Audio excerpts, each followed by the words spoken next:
ఏందోనబ్బా, దేవతకు రోజు పూజలు చేసి చేసి సాలవుతుంది కానీ ఆమె ప్రత్యక్షమే కావడం లే, నన్ను కనికరించడం లే, నాకు అవసరమైనవి వీయడమే లే.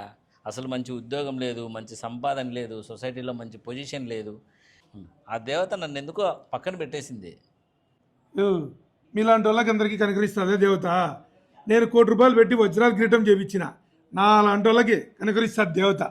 ఏందనుకుంటాడు? నాకు సంపాదన అంటే నేనే చేస్తాంటప్పా. లేదు, అదే అదే అడుక్కుంటాను. అమ్మ నీకు మంచి మంచి కిరీటాలు చేపిస్తాను, అది ఇది చేపిస్తానని చెప్పి మొక్కుంటాను. ఇప్పుడు వజ్రాల కిరీటం చేయించిన ₹1,00,00,000 పెట్టి నన్ను కనుకరిస్తుంది అమ్మవారు. ఏందనుకుంటాడు?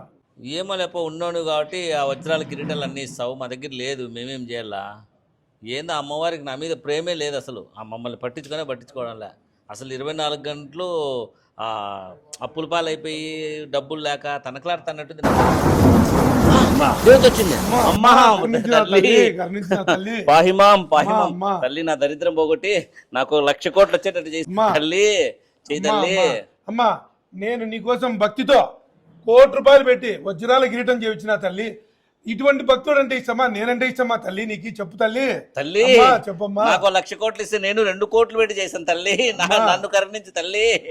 భక్తులారా, అహంకారంతోనూ అడుక్కునే విధంగా పూజించకండి. భక్తితో ప్రేమతో పూజిస్తే మిమ్మల్ని అనుగ్రహిస్తాము. అమ్మా, వజ్రాల కిరీటం తల్లి. నువ్విచ్చే బోడి ₹1,00,00,000 కిరీటం నాకెందుకయ్యా? మీరు అహంకారంతోనూ అడుక్కునే విధంగా ఉండకండి. కష్టపడి పని చేయండి. నువ్వు కూడా అడుక్కోవద్దు, కష్టపడి పని చేయి. అంతే అంటావు తల్లి? మాయమైపా చూసివా, నువ్వు ఇచ్చే బోర్డు ₹1,00,00,000 కిరీటం ఎందుకని చెప్పి ఆమె అహంకారం అనింది నీది. తెలుసుకో. నువ్వు కూడా అడుగు తింటాన్నావంట, చూసుకో. మారనంట మారు. సరే సర్లే, ఇద్దరము భక్తితో పూజిద్దాంలే. అందరికీ దసరా శుభాకాంక్షలు. దసరా శుభాకాంక్షలు.